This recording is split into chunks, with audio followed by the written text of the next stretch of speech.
Langit gelap berterabur bintang, bintang bersinar tanpa cahaya. Walau terama, tetap gemilang. Mari dengar bicara saya.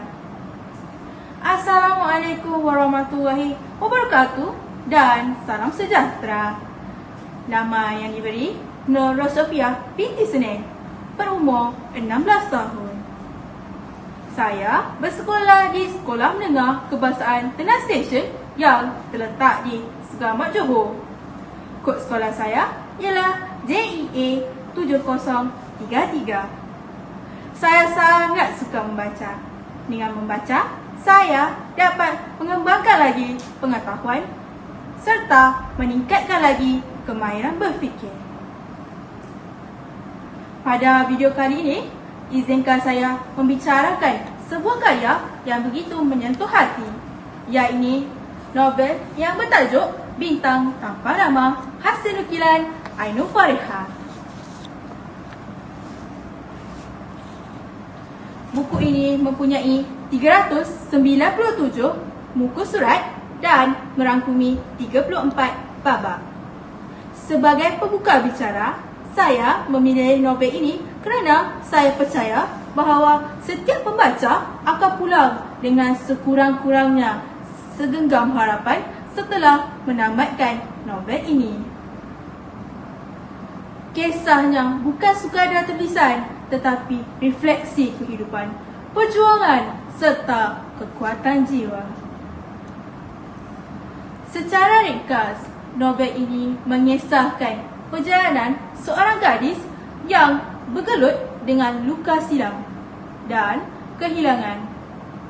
Namun, dia tetap mencari makna kehidupan. Dia menemui cahaya dalam kegelapan melalui persahabatan, sokongan insan sekeliling serta keberanian untuk menempuh cabaran. Tidak semua bintang kelihatan, namun tetap menyinari malam. Begitu jugalah watak utama novel ini.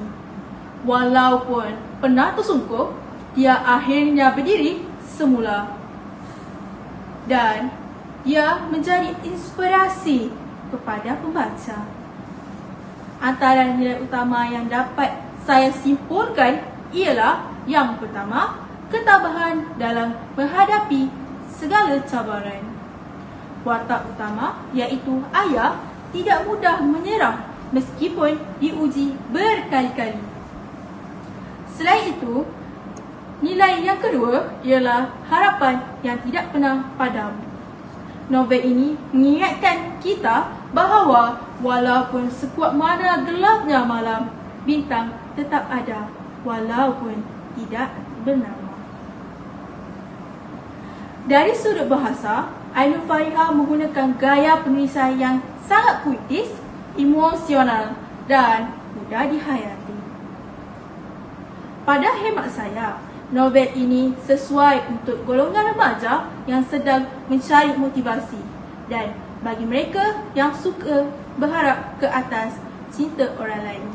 Lebih-lebih lagi, golongan remaja yang sedang meningkat dewasa.